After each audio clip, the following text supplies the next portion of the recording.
Okay, we're recording. Okay. Okay, so I guess how do we want to intro this show? Do we want to say welcome to What the Fork, a discussion of the good place? Yes.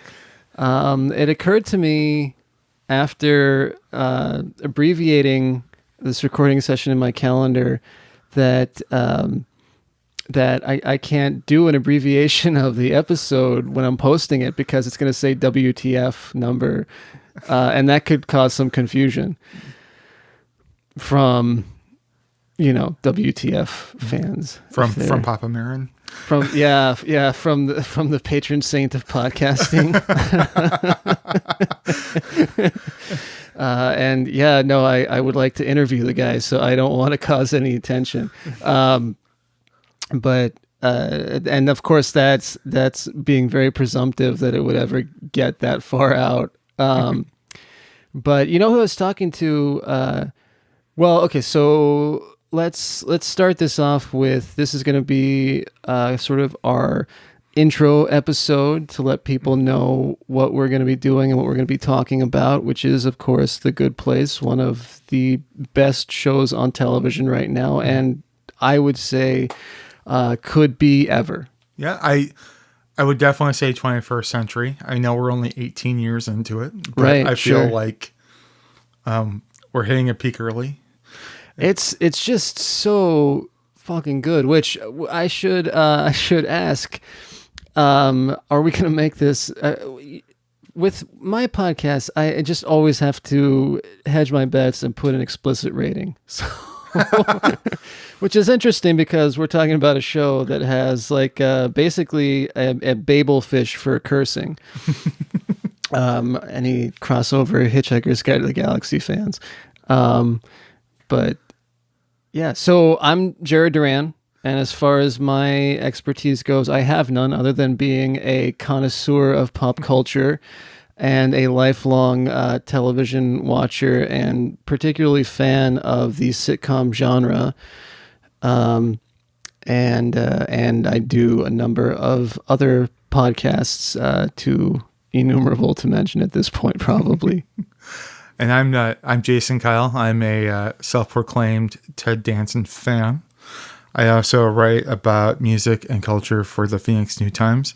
And I also have articles appearing in the Arizona Republic and Phoenix Magazine. So much more journalistically accomplished than I am.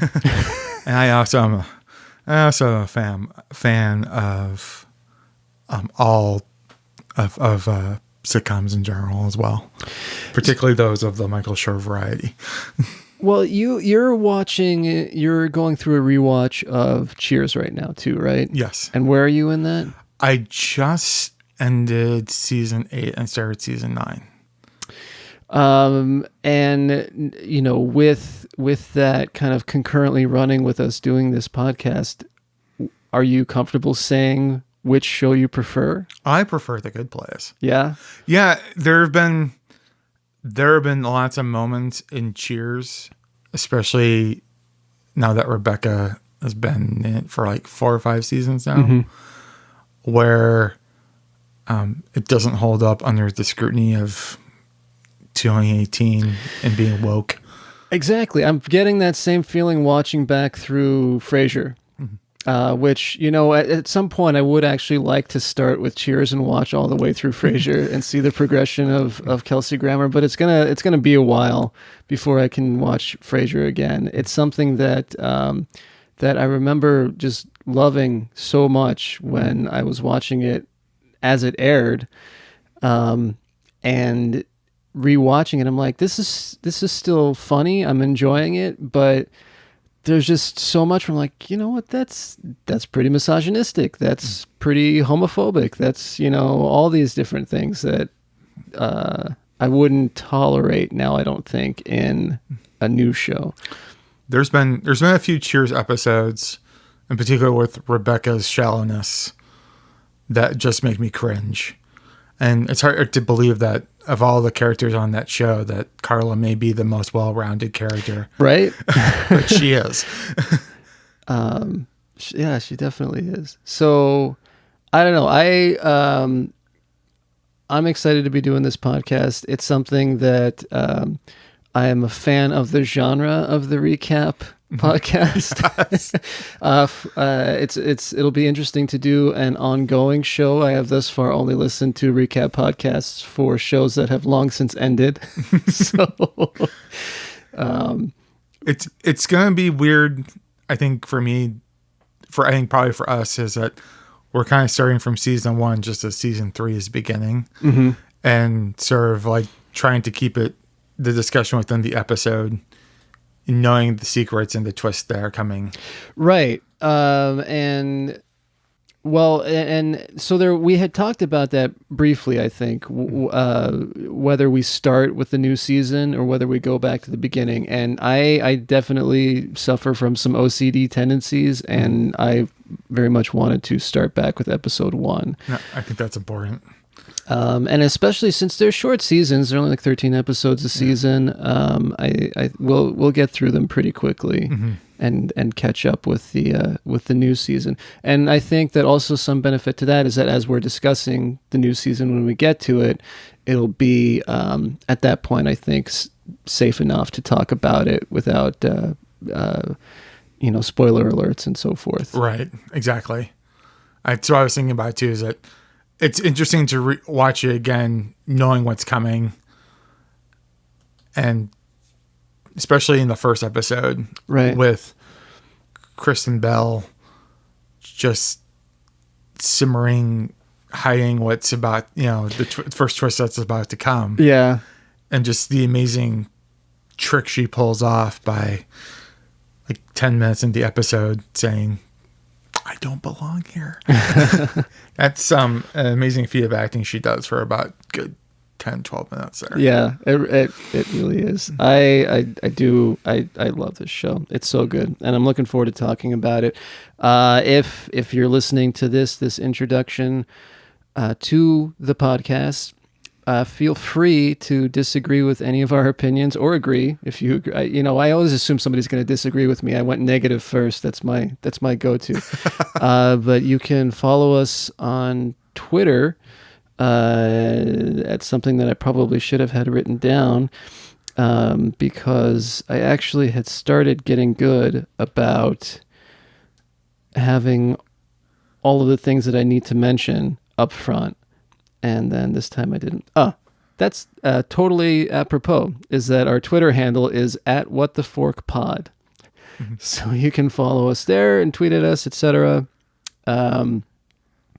And if you wanted to email us comments or disagreements or agreements or whatever related to The Good Place and our discussion thereof, it is whattheforkpod@gmail.com. So let's talk about the format a little bit. Pretty standard format. Luckily, after some struggling, I managed to get the computer audio to play through the mixer here, so we'll be able to comment on the show or have scenes from the show play as we're talking about it. So that's important. And I think that, you had messaged me the other day saying that you had a lot of notes and so forth. And I got nothing. So this is perfect. I think I will continue to play to my strong suit of just commenting as we go along, and you'll provide some much needed structure. Yeah. Excellent. All right. Is there anything else that you wanted to let people listening know? I just want my dad to know that when he tweets after the first episode comes, that if you go to WTFpod.com, Dad, don't listen to that Mark Maron guy. He's got some harsh language. But he's a good man. about listening? Do we need to keep this not explicit for your family to listen to? No, my dad's heard me fucking cuss before. Okay. That's good. That's good. So we are rating this explicit for sure. And yeah, cool. So the first episode will be coming along shortly. I'm not sure when I'm posting this exactly, but yeah, if once it goes up, I am sure by that point that I'll have everything down and in the usual places. So just whatever podcast platform you're listening to this on, ratings and reviews are always important. So if you could just, especially on Apple Podcasts, do a quick little write-up and give us a review. And, I hear all the time people asking for 5-star reviews, but I want honesty. That's how we improve. So give us your honest opinions, and I actually like the parts on podcasts where the hosts read the reviews. So if you write a review, I think we'll go ahead and read it out on the podcast too. And you will, as we get them, we'll read emails as well and your comments. So it is important that if you email us and you would like to remain anonymous, that you let us know up front. And I think that's a good intro, and look for episode 1 coming along shortly. Cool. All right. Thanks, everybody.